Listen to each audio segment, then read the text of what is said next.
Welcome to the Money Vikings podcast, where we conquer financial freedom. Join Greg, Jerry, and Bob as they discuss everything investing and personal finance. The Money Vikings podcast is hosted by three dads who are doing what they can each day to burn down debt and build wealth. Learn the path to true wealth. Their podcast and website, moneyvikings.com, is a treasure trove of ideas. So without further ado, here they are, the Money Vikings. Santa baby, hurry down that chimney tonight. Legos, Garbage Pail Kids, Star Wars, comic books, and more. What collectible toys will Santa bring this year? Bring it on. The Money Vikings podcast number 63. Bob, Jerry. Yes. I wasn't gonna sing Santa Baby for you, but Dude, come on. This is my favorite time of the year. I want you to sing it to me. Like I don't want to subject our audience to that. Okay, in private. I might sing in the shower, but I'm not singing. I'm not singing on a recording that's gonna stand the test of time. Blackmail, just Go to millions of people. run it Right? one time. That's right. Speaking of singing, though, if you do want to hear our soothing voices, please, everybody, check out our growing YouTube channel. We'll be adding quite a bit of new content over the course of 2022, but we have all of our shows up there, all the past shows that we've deep dived into all kinds of different economic and personal finance topics, and then we have growing tutorial videos. What do you think, Bob? Yeah, Looking good?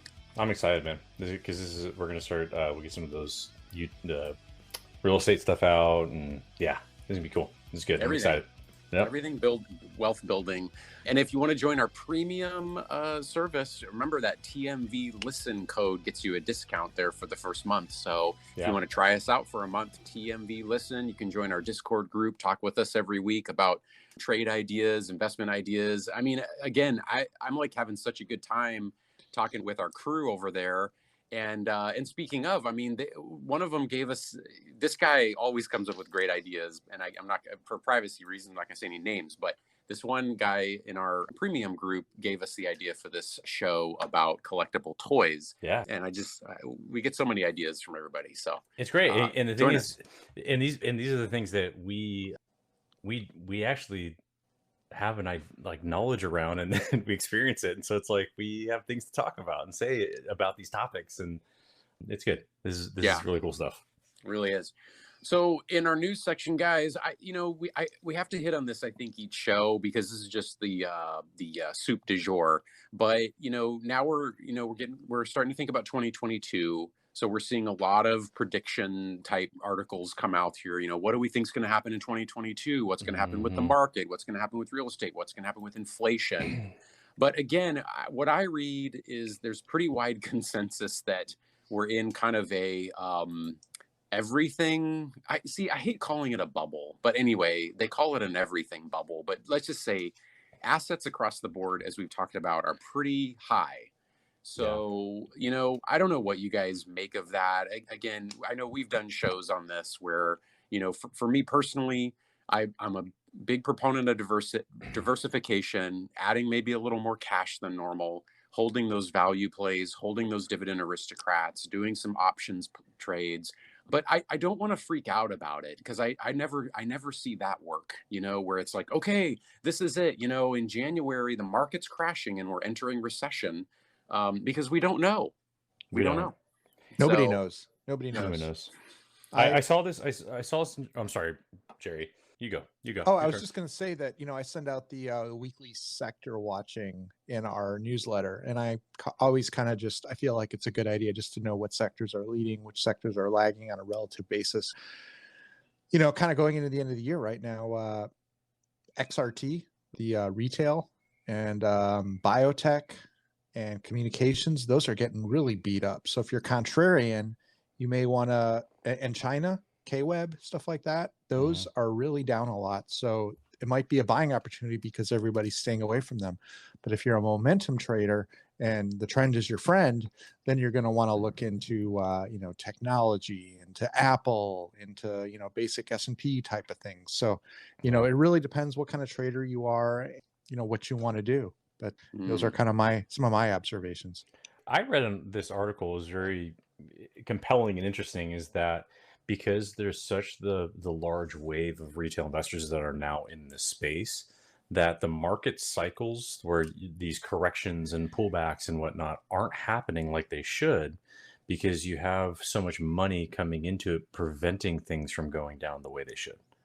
So it kind of makes sense to me, and because we get a lot of the writing on the wall when things should be collapsing and it's not.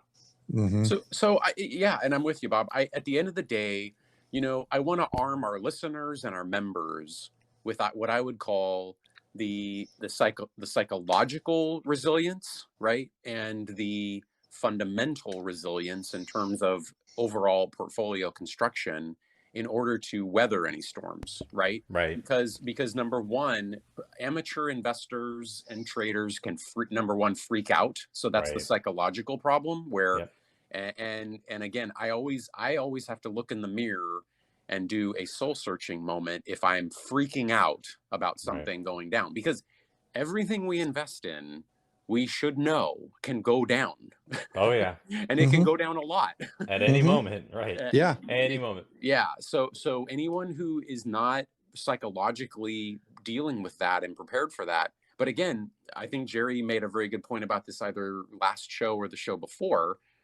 Cash isn't safety either. It may feel like a warm blanket, but when you're losing 6% of your buying power every month, and you're paying $4 a gallon gas, right? That isn't safe either. You may think you're safe, but it's not doing the trick. Yeah. Even one of the biggest stocks out there, Amazon. I was looking at it, and for the year to date, as of today, December 12th, 2021, it's like 5.7 or 6% return for the whole year, and that's inflation. So your Amazon is an inflation protected asset, where you're making basically zero. It's better than cash, but it's just interesting. Put these things in perspective. It's crazy. So that's why I like how you mentioned, look for the things that are, getting beat up right now. And are they the next, are they the next thing? I don't know. Yeah. Yeah. Genomics and XBI and a lot of the ARC stuff. I'm really hoping 2022, those things turn around and, are accelerating. I'm not sure if I should be tax loss harvesting on some of them or holding and waiting for, hopium, all that stuff. Right. That's true. It's true. Nobody knows. Also in the news, since we answered that question so clearly. So I always like little Papa Buffett quotes, guys. I'm going to drop this in here, but I love listening to Papa Buffett. And by the way, I'm adding to BRKB right now. That's a value stock that I like at the moment. And again, if we're entering choppy waters, I mean, BRKB is filled with cash cows. So I don't know. Seems like a good idea to have some of that to me. But anyway, Papa B doles out some life wisdom. His first one, he talked about this week: build up your knowledge one day at a time. The fact that Buffett has achieved so much means his advice is highly sought after, obviously. But I like this one, building up your knowledge. That's what our show and our site is all about. It's about passing knowledge out so we can all build it up and be more resilient. Being educated. Don't compromise your integrity was number 2. And I actually believe that he has kept that as an ethos for him for quite a long time, but don't compromise your integrity for a quick buck. I do believe in that at my core. Yeah. And measure your success by Buffett's ultimate test. And I thought this one was nice for the holidays, because holidays is a time that we kind of get together with family. But he says, I want to leave this planet having measured my success against Buffett's most powerful test. And that's when he said, when you get to my age, I think he's 90, right? 90 or 89, maybe 89, whatever. When you get to my age, you'll really measure your success in life by how many of the people you want to have love you actually do love you. That's the ultimate test of how you've lived your life. The more you give love, the more you get. So I thought that was cool. That's cool. That was nice. Yeah, it is. It is. Okay. Anything else in the news, guys, before we launch into something fun? Evergrand, isn't that still kind of in the rumblings of the news with the zeitgeist?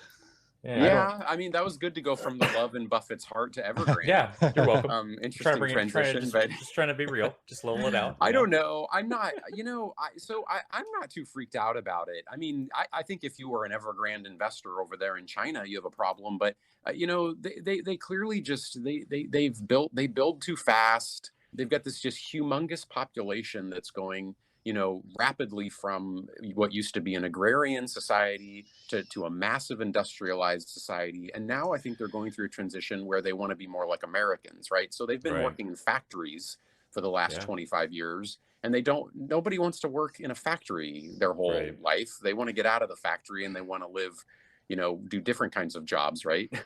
Now, Jerry, do you think that's playing a big role in the K-Web thing then? Maybe? Yeah, I don't know. It's hard to say. K-Web has just been completely beaten up. And yeah, I did a long call on it that did not work out. So potentially. I wonder if that's playing a role. Yeah. Well, speaking of China, how about we talk about toys? Most of them were made in China. Yeah. And by the way, I'm holding in my hands so the viewers could see it. We might have to put a picture on our site or on Twitter, but I'm holding the 1988, 1987 Star Wars Darth Vader figure holder. Okay. It's amazing. This black, this black Darth Vader case. It's Darth Vader's head, and you open it up, and I remember those. Remember those? Yeah. I didn't have one, but I do remember them. Oh, Greg and I had this trash can. We had this big old, your everyday trash can you take out to your curb, but we had the thing filled with Legos, or not Legos, with Star Wars, with the Ewok village, with TIE fighters and the characters. Then we had our bin of stuff, and we threw a lot of it away. I have to. Well, no, we sold a bunch of it, Bob. We sold a bunch of it. Let me tell the story. Okay, so let me tell the story. So today's episode is about collectibles, right? And we have a new Discord section about collectibles because it is a place to invest, and it's big money. Okay, so you might be sitting on big money, and you got to check your mom's attic because you don't know what comic books, what cards. I mean, guys, you got to realize something. Some of those Pokemon cards from the 90s. Okay, this isn't that long ago, guys. The 1990s was not that long ago. And dude, some of those Pokemon cards are worth $30,000, $40,000, $50,000, $100,000. It's so crazy. Yeah, I mean, so I don't know. I'm sure somebody's got this stuff sitting around in their attic. The Star Wars toys I'm talking about here from the 80s and the early 90s. If those things, I mean, okay, most of us, opened them up and trashed them, like Bobby and I. But if you didn't, I mean, if any of those are in their cases, again, they're worth a fortune. I go to a local comic store here, and somehow people that either kept them in the boxes or found them again in mom or grandma's attic, they're selling these things for thousands of dollars. Thousands. Yeah, okay. That's crazy. It is crazy. Check eBay, right? Look up your favorite childhood toy on eBay, and it might blow your mind. Yes, I said blow your mind. But so anyway, Bob and I were nerds before it was cool. Okay. we would go to Comic-Con, right? We'd go to Comic-Con every year. Every year back when we were kids, when it was about comics in the early 90s. But some of this stuff now is just worth so much money. We would ride our bikes to the local comic store. We'd maybe have $10 in our pockets, right? Yeah. We $10 or $20. $20 was if you had $20, you were whoa. I think we had $5 to $10 a piece. Yeah, usually it was $5 to $10. But if you had $20, I mean, you were out there. But for me and Bob, a lot of it was the artwork, right? Because we love to copy the comics. But then finally we started realizing that these things had value, right? There was a value to them. Mm-hmm. And so we would seek books that were cool and we thought would be valuable and come to show for it. I mean, some of them years later were very valuable. Yeah. Number one, you want to look now for comic books. Jerry, you never did comic books, right? Not a comic book guy, no. Not a comic book guy. Okay. Yeah, Bob and I did the comic books. If you have comic books, you want to look for first editions. That's number one of something. And then in recent years, now that they've made so many movies for these things, you got to realize, I mean, kids today are growing up with the same, a 7-year-old today is interested in the same comic characters that we were, Yeah. you know? And so you go back in time and you can find Spider-Man #1. I mean, every 7-year-old boy loves Spider-Man, and then the girls like Spider-Gwen. Yeah. So I'm just saying this stuff, you know, think about Star Wars, you guys. Star Wars, Well, even Gwen? Marvel and Gwen. She's the multiverse. Okay. Yeah, And then Spider-Gwen. yeah, you have then you have the Avengers. We're getting Jerry. Jerry, you should know this, man. You got kids that are into this stuff. Come on, I know it. Jerry and I took our kids to comic book day. I mean, you know, but it's like even like the Avengers and stuff like that, like revitalizing a lot of these stories and these characters that come out of nowhere. And you know, even my wife will ask about like, okay, what did this person do? Like, you know, me being the geek I am, are you kidding me? You don't know who Vision is? Like, you know, it's cool to see these like characters and these storylines, these plot twists that come to fruition that were actually written in the original comic books that people are seeing for the first time nowadays. So cool. Here's my top tips if you want to be a collector, okay, of these types of things. And they do go up in value, and basically it goes back to economics, right? It's supply and demand, okay? The supply gets low because most of these things get trashed, okay? Right. And then at some point, mom throws them out or whatnot. But they do get trashed over time. But my top tips are, so, you know, if you can keep it in good condition, check eBay. eBay has, eBay, I think, has opened a whole new world to collectors. Not a bad stock at times either. Right. But if you look into eBay, you type in the stuff you're looking for, and you can find it. Yeah. I would consider grading the books. So you can have, so I'm having some books graded, and sometimes it's like $25, $50.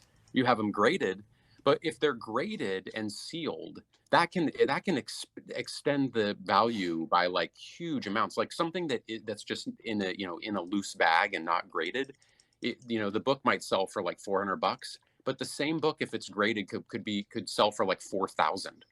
And so that's very common. You want to find also something where there was a key moment in the character's like development or twist in their storyline, something that was important, or maybe where a new character was introduced. Yes. So, right, like Spider-Man, Deadpool right now, right? Deadpool's one, but I think Spider-Man is probably one of the best examples of this because you had like the Amazing Spider-Man, right? Spectacular Spider-Man, and you have like Juggernaut, Doc Ock, Sandman, like all these characters that make appearances in this one popular comic book. Now, those introduction moments are huge. And so like you can get those comic books and those first editions, and you keep them in pristine condition. You have something some odd years down the road, and that can happen even nowadays. Like with a lot of these comic books that are coming out, is that us, adults, we can think about our kids in comic books if they even are into them, but go peruse the comic book store and you can find ones where, okay, the first appearance of a character in a popular comic book nowadays, huge. Well, buy it and hold it. Yeah. Sorry, go ahead, Bob. No, I was buy it and hold it. Be 20 years down the road. Yeah, I don't know. It could be. You synergize that with Hollywood. That's the other part of it. So like look at like Harley Quinn, for example. Right. First appearance of Harley Quinn is worth a fortune now because she was all over the movies, right? Right. Again, first appearance of Deadpool. It was like very quiet for like 15 years. You didn't hear about Deadpool. All of a sudden, Deadpool. Every kid knows about Deadpool. Oh, Deadpool. Harley Quinn. And they once these characters gain popularity, with a Hollywood movie, collectors are going back and finding those books. So yeah, definitely new characters. First #1 issue, like the first issue of something, right? That's usually huge. And Greg, you know what? You just made a good point that. So probably a lot of people are listening to this thinking like, well, it's too late now. How am I going to go back and buy something from like 60 years ago? I'm just thinking about this. If we know that, I don't know, Disney has some plans for some of the next upcoming Marvel movies where certain characters are going to come out, start looking now on eBay and at these comic books, like first appearance of, this person, because if it's being hinted at, I mean, most likely it's going to happen. Yeah. And you have people haven't jumped on that bandwagon yet. You may be able to grab one of these really cheap, and then once the movie comes out in a year or two, it goes up. So a perfect example of that, Bob, is that for a while there's been a rumor that like Gambit was going to have his own movie. Well, look up the first appearance of Gambit. You get that thing graded. It's like a $1,500 comic. Yeah. I mean, so it's $1,000, $1,500. You're absolutely right. Like, maybe we could find out like what Hollywood's next, Marvel franchise movie is going to be. You go out and you pick up a few of those books. Yeah. Those could probably go up. Let me see first appearance of Deadpool. Let's see what that's all about. First appearance. I thought Ryan Reynolds created Deadpool. No? What? No, man. This is it was New Mutants number 98. Mm-hmm. New Mutants number 98. That book is worth $1,000 now if it's graded. Ugh. I mean, this was I'm just saying, if you find this in your mom's attic or your grandparents' attic and you picked it up as a kid for $1.25, I don't know, you might have $1,000 you didn't or you just enjoyed the book. Yeah. I'm telling you. The other one, so I'm blowing our members' minds with Garbage Pail Kids. You guys see this in Discord? So I did. Yeah, so Garbage Pail Kids, people that aren't aware, they were these popular trading cards in the 80s mainly, and they were disgusting. They would have like they and that was what you loved about them. They'd have like a name of a person's name, and it would like just like you'd have like Messy Tessie, and it's like she's like got boogers all over the place. You'd have Brainy Brian, and his brain is coming out, and Frying Brian, Nasty Brian. Nick, Junk Food John, Upchuck, Art Apart, Booze and Bruce. Yeah. It's amazing. Grim Jim, he was the Grim Reaper. You got Drew Blood, he was getting all beat up. Atom Bomb was the classic one. But these things, I'm telling you, if you can find these things, they're worth thousands of dollars. People will buy these off eBay if you own them. Nice. Are you selling them or are you just holding them? I'm holding them. I enjoy them. And that comes to one of my cardinal rules for collecting. I'm not a collector in terms of stuff just because of value. I'm a collector because you get some sort of feeling, or you just enjoy the item, you enjoy the artwork, you enjoy the craftsmanship, you enjoy the history. You know what I mean? Yeah, the craftsmanship of Upchuck. Right. Yeah. Thanks. Well executed. Look at that. Well, but I think it's the nostalgia, right? It sparks a memory and a feeling, and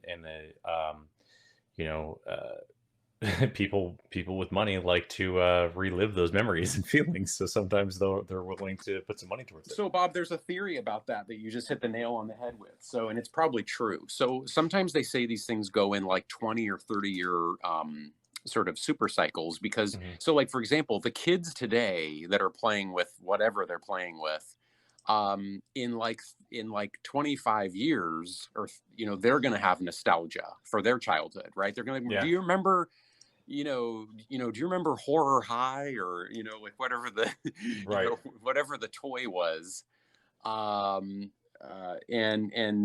anyway, that's kind of when a lot of these things have value. And then at that point too, a lot of these things have been trashed and they've been destroyed, so you have the supply is low of them. So the supply of first edition Garbage Pail Kids is very low because people would buy these packs. Number two, the other thing about the Garbage Pail Kids, they're actually stickers. So most kids would just take them and peel the stickers and slap them on a skateboard. Oh yeah, and they'd get destroyed. So if any of these things are still intact, it's kind of remarkable. It is. So now you got to be careful. So I do have a word of caution. So if you're going to collect something just for it to go up in value, I don't know if that's always a good idea because again, there's no guarantee this stuff will go up in value. Cultural tastes go in and out, and some of these things might shoot up at one time, and then a few years later. Actually, a good example are the Star Wars toys. People forget because Star Wars is so part of our culture now that there was a time when Star Wars kind of lost favor, right? And I think it was, I would guess I would say like the late 90s, early 2000s when those second movies came out. And I think, and first of all, the movies weren't that good. You know, they got a lot of critical panning. The CGI wasn't great in The some of them. CGI wasn't great, and people were kind of like, whatever. So, but anyway, there was kind of a lull. You could have picked up like tons of cheap, you know, Star Wars toys at the time because nobody really cared. Right. But now it's as hot as ever. I mean, again, every 9-year-old, every 12-year-old loves. You know what I foresee being like that again is going in and out of favor is like Harry Potter collectibles. I mean, people at some point in 20 years, people, you know, the kids today are still reading Harry Potter. Oh yeah. And, you know what I mean? They might look back and be like, oh my God, you know, I had the collectibles. They're worth something. Yeah. Take care of them. That's what we got to tell our kids. Yeah. Didn't work for Bob and I. Pretty much we would take the magnifying glass and like take like the sun and have it like burn a hole in G.I. Joe truck. Oh, man. You're like the evil kid in Toy Story. Yeah. Trying to kill the ants on them like they're attacking. So well, hey, that's another one, guys. The G.I. Joe figures. Do you guys realize how valuable original G.I. Joe figures are? I know. Oh my God. Especially Snake Eyes once that movie came out. Like, yeah. Guys, here I'm gonna give here's a little forecasting. You have Marvel to release in 2022 SheHulk. They're gonna release the Moon Knight. They're gonna do let's see what else we got coming up. Fantastic Four is gonna be coming back. Blade. They're doing a Blade re-up of Blade. So there's 3 right there. I'm telling you right now, go look for She-Hulk, the Moon Knight, and Blade. You just nailed it. I found a CGC 9.8 graded She-Hulk #1. Such a great cover. She's like huge and green, and she's wearing like a ripped bikini. Right. And $2,000. Yeah. There you go. Here's one for $1,000. But like you said, Bob, you're right. If the movie is super popular, it'll probably go up. Yeah. Now, what about NFTs in this new day and age? Like these were the NFTs before NFTs were yes, NFTs. I know. But if you're making predictions, I'm just saying maybe get ready for the NFT. Like, wasn't there a Matrix NFT? That's a good call. Yeah. Yeah, Matrix 4 does come out soon, right? Yeah, Matrix 4 release date in theaters. We missed mentioning it a few episodes. It comes out December 22nd. Okay, December 22nd, Matrix 4. So there you go.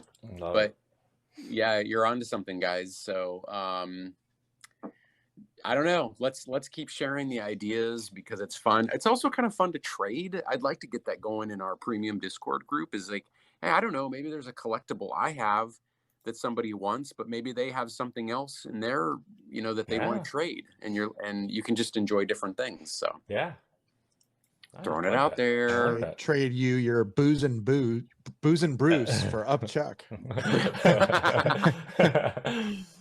Those are real cards. They are. Those are real cards. Yeah. All right, guys. So that's what we got. You know, let's see what Santa brings this year. But keep in mind, some of this popular culture stuff it just really does go up in value. And those first editions, those #1 editions, can be worth quite a bit. Yeah. Well, let's shift over to trades next week. What do we got cooking? I got a lot of things cooking, man. I am looking at some I bonds, which are inflation adjusted bonds that beat inflation, I guess, by 1%. So you can get these if you're willing to lock up your money for a year. You can get over 7% on those. The other way you can get high yield is staking USDC on things like I don't know, what is it, Nexo or BlockFi. You use BlockFi, right, Greg? I do. Yeah. So you can stake and you can beat inflation that way. I've been doing some pairs trades, which are a lot of fun. I've been trading Delta and Southwest and United. I think I went short Southwest and long United, and that seems to be working out okay. Nice, interesting, just little engagement trades. And I've been doing some very similar things with the 10-year and the 30-year rates been going what is it, long the 30-year and short the 10-year, and that seems to be working. That's starting to steepen, the yield curve starting to steepen, so that's fun. And then the other thing for next week, I've been reading about poor man's covered calls, which are like covered calls. Instead of having to buy 100 shares, you buy a like a call option, several expirations out of the money to represent your 100 shares, and then you sell a short call in the front month expiration. So I might look at doing that with Pfizer and or Apple next week. Interesting. And if you want a very good overview of covered calls, check out our Vikings YouTube, because there is a nice video on there. 6 minutes covers it all. Covers the covered calls. Covers the covered calls. You have a lot of options watching these videos. Yeah. Very cool. I'm enjoying it. Bob, how about you? Anything cooking, or I'm actually staying low? I'm pivoting a little bit, and we had a couple of weeks ago kind of market volatility and unpredictable nature, some bad moves, opposite direction of expectation. I'm going to start looking at leaps. So for any of those who don't know, leaps are man, I'm going to get this wrong. It's like long equity something, right? Profit. So you're looking out 7 months in advance on options trades, and I'm gonna pick some tickers that I know are gonna do well and have things that are kind of in the works, and I'm gonna play some leap options, and I'm just gonna let them marinate. Little pricier, I know that, but they develop very nicely. And theta, you don't have to worry about the theta decay hitting you up front, with about 45 days out. So I'm just they're a lot more capital efficient than buying 100 shares of these stocks too. Yeah. So that's kind of where I'm looking. I'm gonna start trying to mellow through 2022 and not be so worried about these trades. I'm gonna leave my investments doing what they're doing, and then as far as my quote unquote trading, it's gonna be more of short term investing is gonna be my trading. Gotcha. Options. Yeah. Nice. Loving it. How about you, Greg? Anything else going on with you? I don't have any big moves on the horizon. I'm feeling pretty good about the overall portfolio construction. That's great. Yeah, so I just don't want to be reactionary and think the world is ending. I think Omicron kind of again showed that. I'm not I understand we're not out of the woods here, but every time this thing mutates, I don't want to freak out, and you know what I mean? Just right. start making a bunch of changes. It's like let's just sort of take a deep breath. And because I think I ask myself if I'm freaking out for some reason, I don't think I'm setting things up properly, because I'm not being realistic about the nature of markets, and it goes up and down in the short run. I do believe it. Things go up gradually over the long run. So yeah. The only concern I would ever have is when we're talking about COVID is if there was another like Delta variant. Delta variant continues to be very dangerous. But this whole Omicron one it's as contagious, but it doesn't have the lifespan, so it doesn't it dies out really quickly. So appears to be good. Oh yeah, just it appears to not be any like deadlier or anything. So. Right. Yeah. So Delta would be the one if we saw like another resurgence of one like that, then I would be a little more concerned about the market and what's going to happen. True that. Yeah. Well, guys, great show today. Thanks everyone for joining us. Check out those toys. Join us on Premium Discord, TMV Listen. Join us on the YouTube channel. If you join us on TMV Listen on the Discord channel, you can share your collectible toys, and maybe we can trade. I don't know. We'll see. I drive a hard bargain. I love it. I love it. So guys, we'll pick you up on Discord next week, and everybody have a safe and healthy and wealth building week. Take care.